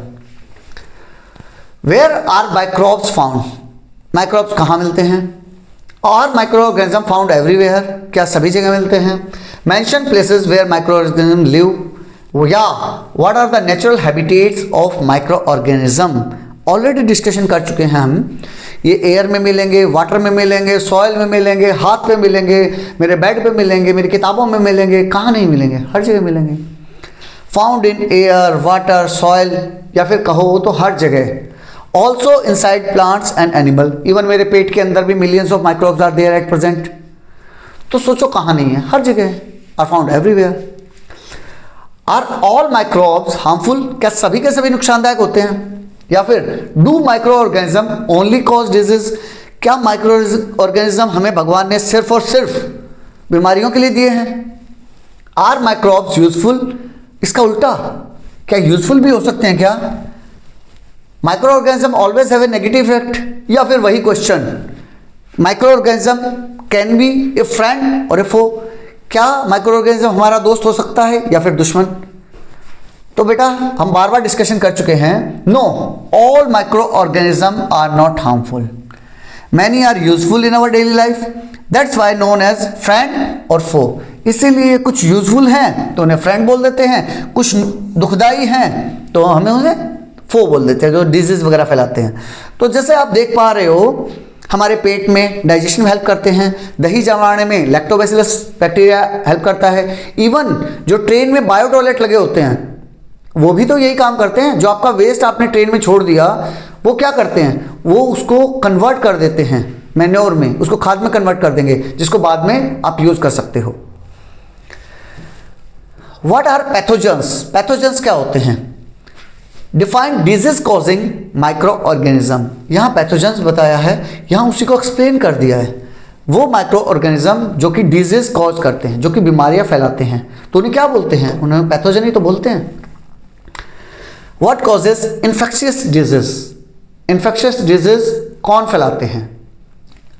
What is mean by the term pathogen, pathogen को क्या बोलते हैं? या फिर कम्युनिकेबल डिजीज फैलाने वालों को क्या बोलते हैं? क्वेश्चन किसी भी तरीके से आ जाए, कोई भी फॉर्म हो, कोई भी फॉर्म हो, आपके आंसर वही रहेंगे। पैथोजेंस आर माइक्रोब्स, पैथोजन कौन है? माइक्रोब्स हैं। दे कॉजेज डिजीज, वो बीमारियां फैलाते हैं, जैसे कि बैक्टीरिया, वायरस, फंगाई और प्रोटोजोआ, सभी के सभी कोई एक एक दो दो बीमारियां फैलाते हैं। इन सभी को आई एडवाइज, वायरस के कारण कौन सी बीमारी होती है, बैक्टीरिया के कारण कौन सी होती है, मलेरिया के कारण, मलेरिया किस कारण से होता है, डेंगू किस कारण से होगा, ये सब एक चार्ट बना के पक्का तैयार कर लीजिए, इसमें से क्वेश्चन आ जाएगा। How do microbes spread disease, microbes बीमारियां कैसे फैलाते हैं? Name veg by which disease spread, उनका नाम बताओ जिन तरीकों से बीमारियां फैल सकती हैं। How do infection spread, infections कैसे फैलता है? How do pathogens move and infect host, कैसे पैथोजेंस मूव करते हैं और होस्ट को इन्फेक्ट करते हैं। अब कुछ बच्चे क्या करेंगे, इसका आंसर क्या लिख के आ जाएंगे? How do micro organism spread disease, तो वो बता देंगे कि वो यहाँ से वो उड़ेगा, ये उड़ेगा, उड़ के जाएगा, ये कर देगा, वो कर देगा। नहीं, वो पूछ रहा है नेम वेज, वो तरीके बताओ। तरीके क्या हैं? एयर के थ्रू, वाटर के थ्रू, फूड के थ्रू। आपको वो तरीके बताने हैं। हवा के थ्रू फैल सकते हैं, पानी के थ्रू और फूड के थ्रू, या फिर कांटेक्ट के थ्रू। इन सब तरीकों से बीमारियां फैल सकती हैं। व्हाट इज वैक्सीनेशन, वैक्सीनेशन क्या है? Why are vaccines given, vaccine क्यों दी जाती हैं? या फिर how do vaccines protect us, protect कैसे हेल्प करता है हमें प्रोटेक्ट करने में? या what is mean by the term vaccination? Vaccines are dead or weak germs, basically vaccine क्या है? वैक्सीन मरे हुए माइक्रोब्स ही तो हैं, मरे हुए या बहुत कमजोर माइक्रोब्स जानबूझ के आपकी बॉडी में डाले जाते हैं। बॉडी में डाल के वो क्या काम करेंगे? जब आपकी बॉडी में डाल दिए जाएंगे तो अब आपकी बॉडी का जो WBC है, जो आपके फाइटर्स हैं, जो आपको एक शील्ड प्रोवाइड कर रहे हैं, जो आपके लिए लड़ाई कर रहे हैं, वो उनको पहचान करेंगे। अच्छा तू आ गया, चला जा, तेरे को मैं मारता हूँ। तो अब क्या है, वो पहले से मरे हुए हैं या कमज़ोर हैं, तो जो हमारा एंटीबॉडीज़ है वो उनको ईजिली मार पाएगा, उनके साथ प्रैक्टिस कर लेगा। और जब रियल में वही वायरस या वही बीमारी मेरी बॉडी में आएगी तो मेरे एंटीबॉडीज़ उनको ईजिली मार देंगे, मेरे एंटीबॉडीज उनको इजीली मार देंगे और मैं जिंदा रहूंगा, मैं बिल्कुल ठीक रहूंगा। इसीलिए वैक्सीन्स दिए जाते हैं। वैक्सीन्स हैं क्या? बेसिकली डेड या वीक जर्म्स हैं, वीक माइक्रोब्स हैं। Health body develop immunity develop करते हैं। कैसे करते हैं? उनके अगेंस्ट प्रैक्टिस करते हैं। जो डेड या वीक वो डाले मेरी बॉडी में, उनके अगेंस्ट प्रैक्टिस करते हैं, उनको मार देते हैं। Next, vaccine protect us from disease. इस तरह से वैक्सीन हमें डिजीज से बचाते हैं। What is immunity? अब यहां से क्वेश्चन अराइज होगा, इम्यूनिटी क्या है? कई बार सुना होगा, अरे भाई मेरा बच्चा तो उसकी इम्यूनिटी कमजोर है तो बार बार बीमार होता रहता है। या फिर बेटा ये खा ले, ग्रीन लीफी वेजिटेबल खा ले तो होगा क्या, तेरी इम्यूनिटी स्ट्रांग हो जाएगी, तो बीमार नहीं होगा। अभी बीमारी आने वाली है, बारिश के दिन आने वाले हैं, तो इसलिए आप अच्छी सब्जियां खाओ, अच्छे फ्रूट्स खाओ। How does the body fight disease? हमारी बॉडी डिजीज के अगेंस्ट कैसे लड़ती है? How does the body resist disease? हमारी बॉडी डिजीज को रोकती कैसे है? Immunity is body's ability, body की खुद की एबिलिटी है to fight against the disease. Disease से अगेंस्ट लड़ने की हमारी खुद की जो क्षमता है, खुद की जो कैपेसिटी है, उसे हम इम्यूनिटी बोलते हैं। To fight against the infection and the disease, infection और डिजीज। लड़ता कौन है? एंटीबॉडीज लड़ते हैं। लड़ता कौन है? एंटीबॉडीज, जो हमारी बॉडी में, जो हमारे ब्लड में WBC है, व्हाइट ब्लड सेल हैं, वो डिशुम करते हैं। What is pasteurisation? अब पेस्चराइजेशन क्या है? Why is milk heated before packing? आजकल अगर आप शहरों में रह रहे होगे तो आपने ज़रूर पक्का पॉलीथीन में जो दूध आता है, अमूल का दूध, अलग अलग कंपनियों के नाम से दूध आते हैं, वो आपने देखे होंगे। तो वो पूछ रहा है why is milk heated before packing? Pack करने से पहले उसको गर्म किया जाता है, ऐसा क्यों? How is milk made safe for drinking? अब एक बात बताओ, आप दूध वाले से दूध लेते हो या किसी के घर से जाके दूध लेके आते हो, तो वो दूध एक दिन में पक्का खराब हो जाएगा, 2 दिन में तो पक्का ही खराब हो जाएगा। लेकिन वही पॉलीथीन में जो दूध आया, वो पॉलीथीन वाला दूध, जो पैकिंग वाला दूध बोलते हैं उसको, वो 3 दिन तक चल जाएगा, 4 दिन तक चल जाएगा। उसके ऊपर डेट लिखी होती है कितने दिन तक चल जाएगा। कैसे चल पाया वो? ऐसा उसमें क्या किया? उसमें पाश्चराइजेशन किया। उसमें कौन सी प्रोसेस की? पाश्चराइजेशन की। What do we mean by pasteurization? Pasteurization का मतलब बताइए। अब इस प्रोसेस को हम एक्सप्लेन कर रहे हैं कैसे। पाश्चराइजेशन इन्वॉल्व्स हीटिंग मिल्क, इसमें दूध को गर्म किया जाता है। इसमें क्या होता है, हार्मफुल माइक्रोब्स को मार दिया जाता है, जिससे हमारा दूध सेफ हो जाता है। अब इसकी टेक्निक क्या है? टेक्निक को मैंने डिटेल में लिखा है आपके सिर्फ नॉलेज के लिए। इसको एग्जाम में लिखने की जरूरत नहीं है इतना लंबा, ये सिर्फ आपके नॉलेज के लिए कि बच्चों को पता तो हो हमारे आसपास हो क्या रहा है। उसने क्या किया, सबसे पहले low temperature long time, low temperature पे रखेंगे, लो टेम्परेचर कम टेम्परेचर पे रखेंगे, जैसे कि 63 से 65 डिग्री पे, और लंबे समय तक रखेंगे। LT लंबा टाइम मीन्स 30 मिनट्स के लिए। 63 से 65 डिग्री सेंटीग्रेड तक रखेंगे 30 मिनट के लिए, गर्म करते रहेंगे। फिर क्या करेंगे, हाई टेम्परेचर शॉर्ट टाइम, अचानक से उसको बूस्ट करेंगे। कहाँ, 72 डिग्री, 65 से कहाँ 72 डिग्री सेंटीग्रेड तक ले आए। कितने सेकंड्स के लिए? सिर्फ 15 सेकंड, थोड़ा सा time. Then rapidly cooling it, उसको फटाफट ठंडा कर देंगे।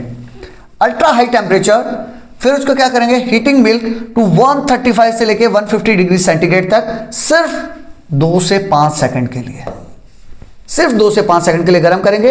Allowing long term storage without refrigeration. तो इससे फायदा क्या होगा, लंबे समय तक हम उसको बिना फ्रिज के भी सेव कर सकते हैं। ये 3 प्रोसेस हैं बेटा, जिससे कि जो पॉलीथीन वाला दूध है उसको हम लंबे समय तक सेव रख सकते हैं। What are preservatives? प्रिजर्वेटिव क्या होते हैं? नाम को ही देखो, साइंस में अधिकतर नाम से ही आप कहानी समझ जाओगे। प्रिजर्वेटिव, प्रिजर्व करने वाले, जो लंबे समय तक प्रिजर्व करने में हेल्प करते हैं। Why are preservative added to the food? Food में हम प्रिजर्वेटिव क्यों ऐड कर देते हैं? How do preservative help? Preservative help कैसे करते हैं? या फिर what is the purpose of preservative? Preservative का पर्पस क्या है? प्रिजर्वेटिव है क्या चीज? Stop growth of micro organism, micro organism को ग्रोथ को कम कर देते हैं। जैसे आपने देखा होगा चिप्स, मम्मी ने चिप्स बनाए, 2 दिन में 4 दिन में खराब हो जाते हैं, 10 दिन में खराब हो जाएंगे। लेकिन वही चिप्स पॉलीथीन में लेके आता हूं मैं, अंकल चिप्स के, लेज के दुकान से लेके आया, वो 3-3 महीने 4-4 महीने खराब नहीं होते। ऐसा क्यों? क्योंकि उसमें प्रिजर्वेटिव ऐड कर रखे हैं इसीलिए। और वही प्रिजर्वेटिव आपके हेल्थ के लिए नुकसानदायक भी होते हैं। ये क्या करेंगे, फूड के स्पॉयलेज को रोक देते हैं। नेम एनी टू प्रिजर्वेटिव, दो प्रिजर्वेटिव के नाम बताओ। सिंपल सा है बेटा, सॉल्ट या फिर शुगर, नमक या चीनी। देखा है अचार वगैरह में मम्मा नमक डालती हैं, चीनी मीठा अचार भी डालती हैं, या फिर आप और ऐड करना चाहते हो ऑयल, विनेगर, वो भी एज ए प्रिजर्वेटिव काम आते हैं। नेक्स्ट आता है व्हाट इज फूड पॉइजनिंग। नाम से समझो, फूड मतलब खाना, खाने में जहर आ गया, पॉइजनिंग मीन्स जहर। फूड पॉइजनिंग क्या है, या फिर क्वेश्चन को बहुत घुमा के डालना चाहेगा तो वो बोल दे कि शादी का खाना खाने से कुछ लोग बीमार हो गए। ऐसा आपने न्यूज़पेपर में पढ़ा होगा कि हाँ वहाँ गए थे कुछ लोग, पूरे शादी में 150 लोग हॉस्पिटल में एडमिट हो गए। ऐसा आपने न्यूज़पेपर में पढ़ा होगा। What is the reason behind this, इसके पीछे क्या रीजन हो सकता है? इसके पीछे वही रीजन होगा, फूड पॉइजनिंग। भाई कोई खाने में कुछ गड़बड़ रही होगी और उन सब ने वो खाना खाया, इसलिए उन सबको फूड पॉइजनिंग होगी, उनको एडमिट करना पड़ा। How does contaminated food affect us. अब बच्चा बोलेगा कि सर फूड पॉइजनिंग तो मैं पढ़ के गया था, लेकिन ये कॉन्टेमिनेटेड फूड क्या होता है इसका नहीं पता था, इसलिए मैं उस क्वेश्चन को छोड़ के आ गया। अब नहीं छोड़ के आओगे आप, क्योंकि आपने हर एक क्वेश्चन को 4-4, 5-5 तरीकों से देख लिया है, हर एक क्वेश्चन को ढंग से समझ लिया है। अब आप गलती नहीं करोगे क्वेश्चन को समझने में। इन वीडियोस का मेन पर्पस क्वेश्चन को समझना है कि क्वेश्चन कैसे भी आ जाए बच्चा मिस नहीं करेगा। हाउ डज कॉन्टेमिनेटेड फूड, ऐसा फूड जो कॉन्टेमिनेट हो गया है वो अफेक्ट करेगा हमें। What is mean bye illness caused by the contaminated food. जो इलनेस हुई, जो बीमारी हुई, most of the time indigestion वगैरह, उल्टी दस्त, ये सब आ जाते हैं कॉन्टेमिनेटेड फूड खाने से। तो वो इलनेस कैसे होगी वही समझा रखा है। Caused by eating contaminated food, अगर मैंने कॉन्टेमिनेटेड फूड खा लिया, भाई फूड पॉइजनिंग क्या है? फूड पॉइजनिंग है जब मैं कॉन्टेमिनेटेड फूड को खा लूं, that is food poisoning. Harmful microbes enter our body. Contaminated food का मतलब क्या? कॉन्टेमिनेटेड फूड हो या कॉन्टेमिनेटेड वाटर हो, किसी भी तरीके से आ जाए क्वेश्चन। अगर कॉन्टेमिनेटेड फूड है तब भी, कॉन्टेमिनेटेड वाटर है तब भी। जैसा अभी रिसेंटली मध्य प्रदेश के इंदौर शहर में कॉन्टेमिनेटेड वाटर से कम 150-200 लोग बीमार हो गए हैं। जस्ट उसके बाद गुजरात के गांधीनगर में भी 100 से ज़्यादा लोग, बच्चे बीमार हो गए। कैसे? Because of contaminated water. Contaminated water means ऐसा वाटर जिसमें कि माइक्रोब्स डेवलप कर गए हैं। कॉन्टेमिनेटेड फूड मीन्स ऐसा फूड जिसमें कि माइक्रोब्स एंटर कर गए हैं। जब वो माइक्रोब्स हमारी बॉडी में चले गए खाने से या पानी के थ्रू, तो हम भी बीमार हो जाएंगे और हमें डिफरेंट टाइप की बीमारियां हो जाएंगी। Y should food be covered, food को कवर करके क्यों रखना चाहिए? अभी अभी हमने पढ़ा फूड कॉन्टेमिनेट हो सकता है माइक्रोब्स के कारण, बैक्टीरिया के कारण। तो अगर उसको ढक के रखेंगे, उसको फ्रिज में रखेंगे, तो माइक्रोब्स कम डेवलप हो पाएंगे, माइक्रोब्स उसके अंदर एंटर नहीं कर पाएंगे। Why should food not be left open. मामा आपने देखी होंगी, जब भी आटा गूंदा उसके ऊपर कपड़ा लगा दिया, चाय बनाई, कोई खीर बनाई, कुछ भी बनाया, उसको ढक के रखती हैं, दूध को ढक के रखती हैं। Why do we protect food by covering it. भाई फूड को हम प्रोटेक्ट क्यों करते हैं कवर करके? Because it prevents entry of micro organism. Micro organism से बचा के रखते हैं, कीप फूड सेफ। इस तरीके से हमारा खाना सेफ रहता है। Why should we wash hands before eating. हमें हाथ धोने से पहले, मतलब खाना खाने से पहले हाथ जरूर धोने लेने चाहिए। आपने देखा होगा मम्मी पापा सारा दिन गुस्सा करते रहते हैं, बच्चा अभी भी फ़ोन देख रहा है, मम्मी दे दो खाना, दे दो खाना दे दो। मम्मी ने ला के खाना रखा, बच्चे ने जैसे ही हाथ लगाया, पापा मम्मी दोनों चिल्ला के पड़े कि भाई ये क्या हो रहा है, उठो पहले हैंड वॉश करके आओ। हैंड वॉश क्यों करना जरूरी है वो समझा रखा है। How does hand washing prevent disease. अब हैंड वॉश से डिजीज कैसे रुक जाएंगे? Why is hand hygiene important. हाथों की सफाई क्यों जरूरी है? What is the reason for cleaning hands before eating.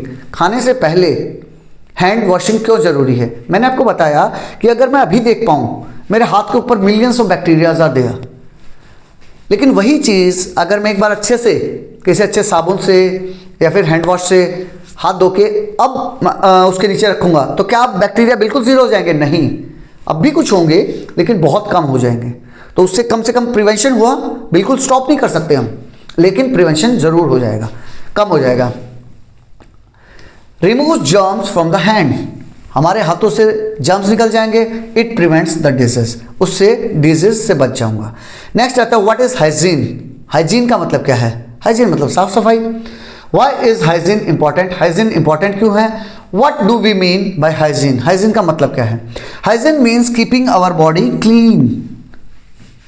क्या उसमें सिर्फ हाथ धोना आएगा? नहीं, पूरी बॉडी सिर से लेकर पैर तक अच्छे से नहाएं, अच्छे कपड़े पहने, खाना खाने से पहले हैंड वॉश करें, ब्रश करें, जो भी हमारी बॉडी में जहाँ जहाँ रिक्वायरमेंट है वहाँ हमें साफ सफाई रखनी पड़ेगी। ऑल्सो कीपिंग सराउंडिंग क्लीन, हमारे घर के आसपास, हमारे घर की छत पे कुछ लोग क्या है, ये मेरा घर है, साइड वाला घर खाली पड़ा है, कचरा लिया साइड वाले में फेंक दिया। अरे भाई ये तो समझो, जो कचरा फेंका है वहाँ माइक्रोब्स आएंगे, तो क्या माइक्रोब्स ये दीवार से इधर नहीं आ पाएंगे क्या? वो हमें ही नुकसान पहुंचा रहे हैं। तो इसीलिए बेटा अपना सराउंडिंग क्लीन करो। इवन आपके आस पड़ोस में कोई इस टाइप की एक्टिविटी करता है तो उसको मना करो, भाई हम इन लोग ही बीमार होंगे, प्लीज इसको डस्टबिन में डालिए। Also keeping surrounding clean help prevent disease, इन तरह से हम बीमारियों से बच सकते हैं। अगर डिजीज की बात आ गई तो डिजीज दो टाइप की होती हैं, कम्युनिकेबल, नॉन कम्युनिकेबल। पहला क्वेश्चन कम्युनिकेबल डिजीज पे, कम्युनिकेबल डिजीज क्या होते हैं? या फिर इन्फेक्शियस डिजीज भी बोला गया है। कम्युनिकेबल को ही इन्फेक्शियस बोला गया है, जो कि इन्फेक्ट हो जाए एक से दूसरे में। Give an example of communicable disease, एक दो एग्जाम्पल दे दो। What is the disease that can spread from one person to another? उस डिजीज का क्या नाम है, उसको हम क्या बोलेंगे जो एक आदमी से दूसरे में फैल जाए? उसे हम बोलेंगे इन्फेक्शियस डिजीज या communicable disease. Communicable disease spread from one person to another कैसे फैल सकते हैं? पानी से, हवा से, हाथ मिलाने से, साथ खाना खाने से कम्युनिकेबल डिजीज फैल सकते हैं। इसी का अपोजिट क्वेश्चन घुमा के आ जाएगा, नॉन कम्युनिकेबल डिजीज क्या होते हैं? नॉन कम्युनिकेबल डिजीज वो होते हैं जैसे कि जिसमें आप भाई आप हाथ मिलाओ, साथ खाना खाओ, उससे नहीं फैलेंगे। जैसे कैंसर है वो नहीं फैलेगा, लेकिन कोविड फैल जाएगा, तो कोविड कम्युनिकेबल डिजीज में आ जाएगा, कैंसर नॉन कम्युनिकेबल डिजीज में आ जाएगा। नेक्स्ट है why should drinking water be boiled? बहुत बार होता है आपके एरिया में बीमारियां फैल गई, उसी टाइम मम्मी पापा एक्टिवेट हो जाएंगे कि नहीं अब तुम बाहर का खाना पीना नहीं खाओगे, जो घर में भी पानी है उसको बॉईल करके पिलाएंगे आपको। क्यों? वही पूछ रहा है कि जो पीने का पानी है उसको बॉईल करके क्यों पीना चाहिए? Why does boiling water make water safe? अगर मैं पानी को बॉईल कर देता हूँ तो पानी सेफ कैसे हो जाता है? Why is clean water important? Clean water क्यों जरूरी है? Why is it important to boil water before drinking? सभी का एक ही मतलब है। Boiling kills harmful microbes. Boiling से होगा क्या? या फिर जो क्लीन वाटर हम रखते हैं उसको बॉयल क्यों करते हैं? क्योंकि बॉइलिंग से बेटा वो माइक्रोब्स मर जाते हैं, वो उसमें पनप नहीं पाएंगे। Makes water safe for drinking, उससे मैं जो बॉइलिंग है उससे मेरा पानी सेफ हो जाएगा पीने के लिए। नेक्स्ट है what is the role of algae? Algae का क्या रोल है? जो 5 टाइप के हमने माइक्रोब्स पढ़े थे उसमें एक एल्गी भी था। Why are algae important? Algae क्यों इंपॉर्टेंट है? What function do algae perform? Algae के क्या रोल है, क्या जिम्मेवारी दे रखी हैं? उसको दे रखा है एल्गी प्रिपेयर फूड, एल्गी अपना खाना बनाती है। जब वो खाना बनाएगी, खाना बनाते वक्त it's work like as a photosynthesis. ये प्लांट की तरह, एल्गी क्या है बेसिकली प्लांट जैसा ही बिहेव करती है। वो जब खाना बनाती है तो ऑक्सीजन को रिलीज करेगी, ऑक्सीजन को रिलीज करेगी तो जो एक्वेटिक लाइफ के लिए बहुत ज़रूरी है। जब ऑक्सीजन रिलीज होगी तो पानी के अंदर जितने भी एनिमल्स हैं they are known as aquatic animals, पानी में रहने वाले। एक्वा से बना है बेटा, एक्वेटिक किससे बना है? एक्वा से बना है। एक्वा मीन्स पानी, तो जो पानी में रहने वाले एनिमल्स हैं उनके लिए बहुत ज़रूरी है, तो ऑक्सीजन उनके लिए चाहिए, तो इस तरह से उनको ऑक्सीजन मिल जाएगी।